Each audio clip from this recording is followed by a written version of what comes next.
High have you guys. Narendra मोदींनी विनवणी केली की घरून काम करा, म्हणजे गाड्यांचा वापर कमी करा, ऑफिसमध्ये रस्त्याने नका जाऊ, म्हणजे फ्युलचा वापर कमी झाला पाहिजे. नंतर गोल्ड प्रयत्न करा की खरेदी नका करू. मेट्रो यूज करा, पब्लिक ट्रान्सपोर्ट यूज करा, स्वतःच्या गाड्यांचा वापर कमी करा. ओके. जेवणाचा म्हणजे कुकिंग ऑइलचा वापर कमी करा. ओके.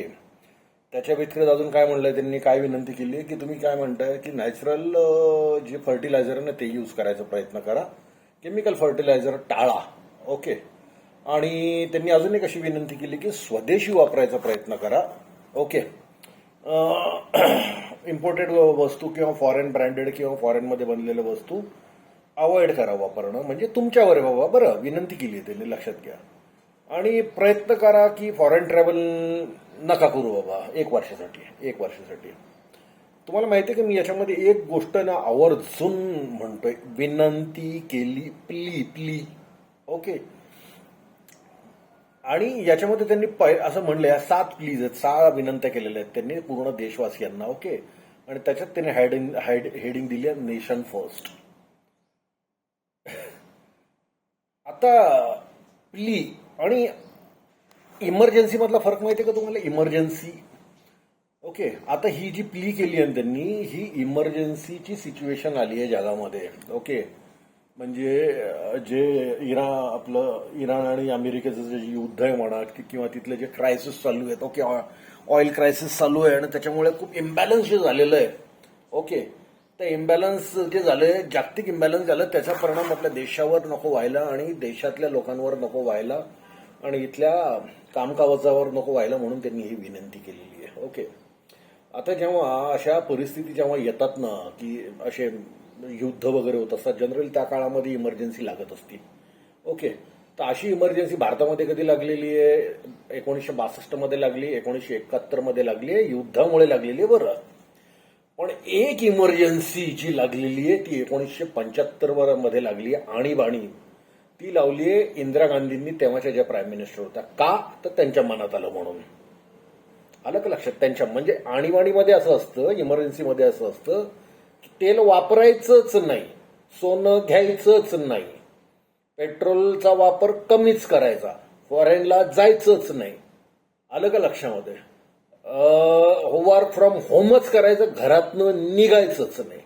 आणि हे जर तुम्ही केलं तर आम्ही तुम्हाला जेलात टाकू आणि खूप रट्टे मारू. हा इमर्जन्सीचा अर्थ असतो.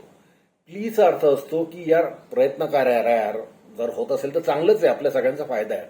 देर is a big difference between this two thing. Okay.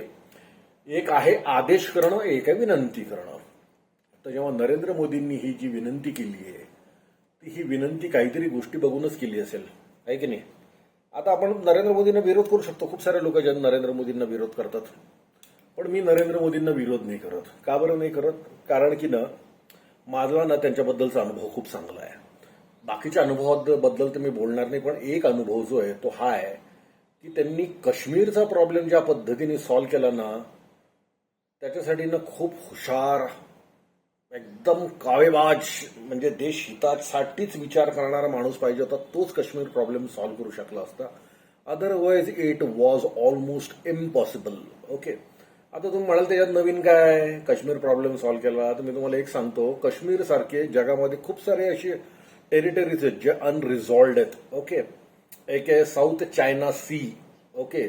ज्याच्यामध्ये चायना, व्हिएतनाम, फिलिपिन्स, मलेशिया आणि ब्रुनाई यांनी त्यांचा अधिकार सांगितलेला आहे. ओके. तो दॅट इज अ अनरिझॉल्व्ड टेरिटरी. त्याच्यानंतर वेस्टर्न सहारा म्हणून आहे. ओके. काश्मीर सारखंच प्रॉब्लेम होता तिथं कोणी क्लेम सांगितलेला, मोरोक्कोनी सांगितलेला आणि अरब डेमोक्रेटिकनी सांगितलेला आहे. याच्या व्यतिरिक्त त्याच्यावर युएनचा कंट्रोल आहे, जसा काश्मीरमध्ये होता. कंट्रोल नव्हता, पण त्यांच्या युएनओमध्ये आपली ती काश्मीरचं ते आपली केस पेंडिंग होती. त्याच्यानंतर कोणते सेनकाकू आयलँड्स म्हणून आहे. ओके. तर त्याच्यावर कोण आपलं क्लेम सांगतंय, चायना सांगतंय आणि जपान सांगतंय आणि तायवान सांगतंय. ओके. त्याच्यानंतर तायवान स्ट्रेट्स म्हणून आहे, त्याच्यावर हा पण डिस्प्युटेड एरिया आहे. याच्यावर क्लेम कोण सांगताय? तायवान सांगताय आणि चायना सांगताय. याच्यानंतर वेस्ट बँक ऑफ गाझा आहे. याच्यावर क्लेम कोण सांगताय? इस्रायल सांगताय आणि पॅलेस्टाईन सांगताय. त्याच्यानंतर आहे सायप्रस. ओके, सायप्रसचा काही एक डिस्प्युटेड पार्ट आहे. त्याच्यावर क्लेम कोण सांगताय? टर्की सांगताय आणि सायप्रस सांगताय आणि त्याच्यामध्ये युएसचा बफर झोन आहे. याच्या व्यतिरिक्त अजून काही अशा टेरिटरीज आहे ज्याच्यामध्ये असे वादविवाद आहेत आणि हे अनरिझॉल्व्ड आहेत. एवढंच सांगतो की काश्मीरचा प्रॉब्लेम रिझॉल्व्ह करणं ही गंमत नव्हती. म्हणून मी त्या माणसावर खूप विश्वास ठेवतो की तो माणूस जेव्हा काहीतरी आपल्याला सांगतो किंवा आपल्याकडून करवतो तर त्याच्यामध्ये काहीतरी देश हिताचे स्टँड असतो. ओके, आता इंदिरा गांधींनी जेव्हा इमर्जन्सी सांगितली होती, ओके, तर तेव्हा माहिती आहे काय होतं? विनंत्या फिनंत्या काहीच नव्हत्या. तुम्ही आमचं ऐकत नसाल टाकायला जेलमध्ये. ओके, त्यांच्याच पॉलिसीज होत्या. पॉलिसीज काय काय होत्या? नसबंदी. आम्ही ठरवू त्याची नसबंदी करायची. तुम्हाला लेकरं होतील नाही होतील आम्हाला काहीच घेणं देणं नाहीये, याची नसबंदी करा रे बाबा. आणि नसबंदी करताना हा जर ऐकत नसेल तर याला सरळ सरळ जेलामध्ये टाका. ओके, त्याच्यानंतर काय होतं? एक काम करा, ही झोपडपट्टी हटवून टाका. मग हे लोक कुठे जातील? आपल्याला काय घेणं देणं? कुठे जातील? मरतील सारे. हटवून टाका पूर्ण झोपडपट्टी ही. ओके, आणि जो कोणी विरोध करत असेल त्याची नसबंदी करायची किंवा त्याला जेलात टाकायचं 1 वर्ष 2 वर्ष व्हॉट एव्हर इट इज. त्याच्यानंतर मग किशोर कुमारला एक दिवशी फोन करायचा, अरे यार तुम्ही आमच्यासाठी गाणं गा आमच्या पार्टीमध्ये येऊन. किशोर कुमार म्हणे मी नाही यार, मी गाणं वगैरे नाही गाणं तुमच्या पार्टी येऊन. तर किशोर कुमारच्या गाण्यावर बंदी रेडिओवर.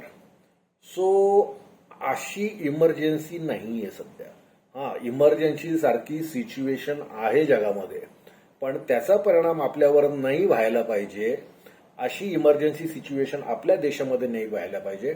म्हणून नरेंद्र मोदींनी ही विनंती केलेली आहे की अरे यार तुम्ही जर असं पालन कराल तर हे आपल्या याचा फायदा देश हितासाठीच होणार आहे.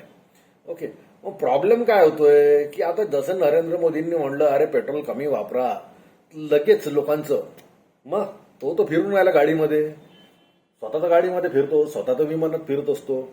अरे हो बाबा, त्यांनी विनंती करून जेमतेम 24 तास झालेत. तुम्हाला पटकन इतकी रिॲक्शन द्यायची गरज नाहीये. दिसू द्या कोण कोण इनिशिएटिव्ह घेतोय. आता मी काल बघितलंय हायकोर्टचे जज सायकलवर जात होते. त्याच्यानंतर एक IRS ऑफिसर ते सायकलवर जात होते. बरेचशा मोठ्या मोठ्या ऑफिसर्सनी इनिशिएटिव्ह घेतला, त्यांनी सायकलवर जाणं चालू केलेलं आहे. पण जे प्रोटोकॉलवाले जे अधिकारी असतात किंवा मिनिस्टर्स असतात, जसे प्राईम मिनिस्टर झाले, होम मिनिस्टर झाले, ओके, ज्यांच्यावर प्रोटोकॉल असतो यांना सायकलनी किंवा असं फिरता नसतं येत. ओके, त्यांच्यावर पूर्ण देश अवलंबून असतो. त्यांची सिक्युरिटी खूप आवश्यक असते, त्यांच्यासोबत तितक्या गाड्या आवश्यक असतात. हा प्रोटोकॉल त्या नरेंद्र मोदींनी काही स्वतःसाठी लिहिलेला नाही आहे. हा पहिल्यापासूनच आहे. जेव्हा आपले इंदिरा गांधी होती किंवा पंडित नेहरू होते तेव्हापासून. आणि हा प्रत्येक देशामध्ये प्रोटोकॉल आहे की त्यांनी विमान वापरायचं, त्यांनी इतक्या गाड्या वापरायच्या, इतक्या सिक्युरिटी वापरायचा, त्यांनी काय झेड क्लासचे हायर सिक्युरिटी, हा सगळा प्रोटोकॉल असतो आणि हा देश हितासाठी असतो.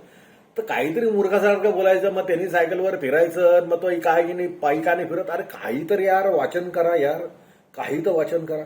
काहीतरी म्हणजे आपलं अज्ञान पातळायचं मला तर समजतच नाही.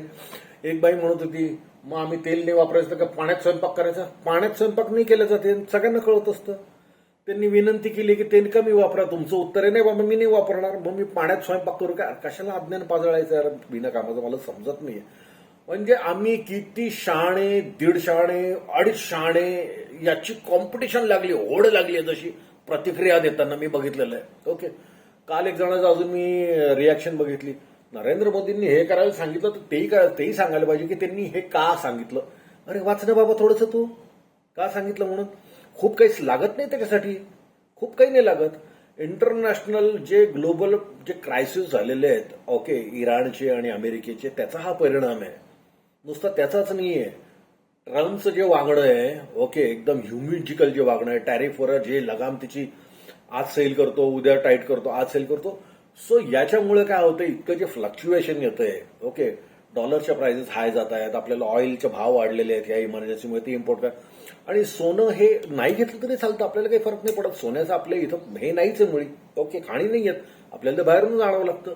हा सगळं पैसा हा जो आहे ना, हा सगळा परकीय चलनामध्ये आपल्याला बाकीच्या देशांमध्ये द्यावा लागतो. हा वाचवायचा आणि हाच पैसा देशहितासाठी खर्च करायचा. इन्फ्रास्ट्रक्चर मोठं करायचं, मोठे मोठे रस्ते बांधायचे, मोठ्या मोठ्या इंडस्ट्रीजला चालना द्यायची. ओके, स्पेस रिसर्चवर हा पैसा खर्च करायचा. जिओ इन्फॉर्मॅटिक्स जे आहे त्याच्यावर खर्च करायचा. So there is a lot that India is spending on it self. हे लोकांना कळतच नाही. कळत नाही म्हणजे नाही, हे उत्तर पण आम्हाला नरेंद्र मोदींनीच दिलं पाहिजे. अरे यार, थोडंसं तुम्ही वाचा काय चालू आहे, सगळे उत्तरं तुम्हाला मिळतील. काहीतरी आपल्याला विरोध करायचा आहे म्हणून, अरे आपण प्राईम मिनिस्टरला विरोध करत असताना आपण केव्हा देशाच्या अगेन्स्टमध्ये वागायला लागलो आणि बोलायला लागलो एवढंही आपल्याला कळत नाही.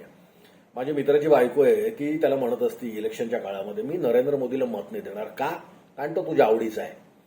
ती नवऱ्याचा खूप राग करते, नवऱ्याचा राग करते म्हणून ती नरेंद्र मोदींचा राग करते. काय लॉजिक असतं रे बाबा, मला समजत नाहीये. काय झालं, काही वर्षाआधी आमचं एक गेट टुगेदर झालं होतं आणि एक खूप जुना मित्र भेटला होता मला. तर त्यांनी इंजिनिअरिंग सोडून दिलं होतं आणि माझं इंजिनिअरिंग कंप्लीट झालं होतं. आणि गेट टुगेदरमध्ये मग मी अशा काहीतरी माझ्या डिंग्या मारत होतो. मी LNTसाठी काम करतो, याच्यासाठी काम करतो, त्याच्यासाठी काम करतो. आणि ऍक्च्युली तो जो माझा मित्र होता ना, मी त्याला खूप मोठं मानायचो. म्हणजे त्याचा माझ्यासाठी तो एक आधारस्थान होता. So I use to see him as a big fellow. तर माझी चेष्टा करायसाठी ना त्यांनी एवढ्या मोठ्या लोकांमध्ये, मित्रांमध्ये मला काय, अबे LNTचा लॉंग फॉर्म तरी माहिती आहे का तुला? LNTसाठी काम करून आलं ना, आय टेल यू. त्याच्या त्या प्रश्नांनी त्याची इमेज जी खराब झाली माझ्या नजरेमध्ये, तर मला इतकं कसं तरी झालं की त्याला अधिकार होता मला ह्युमिलेट करायचा. तो मला पकडू शकला असता बऱ्याच गोष्टीमध्ये. पण त्यांनी हा जो चिल्लर प्रश्न जो केला मला खाली दाखवायला, त्याच्यामुळं त्याची इमेज जी खराब झाली माझ्या नजरेतनं, ती नंतर कधीच वाढू नाही शकली. कारण की तो ऑलरेडी माझ्या नजरेमध्ये खूप मोठा होता आणि तो काही म्हणेल तरी मान्य होतं. पण काहीतरी मला कमी दाखवायचं म्हणून काहीतरी मूर्खासारखं प्रश्न करायचा आणि स्वतःची इमेज खराब करायची. Many of the peoples are doing that. Don't do this. Try to understand. It is a plea, it is a request. त्यांनी हे नाही म्हणलं की हे करायचंच आहे म्हणून. आणि दुसरी गोष्ट, तुमच्या हातात आहे की करायचं की नाही करायचं. प्रतिक्रिया देताना विचार करा, एवढीच माझी रिक्वेस्ट आहे. Love you all. Take care. Bye.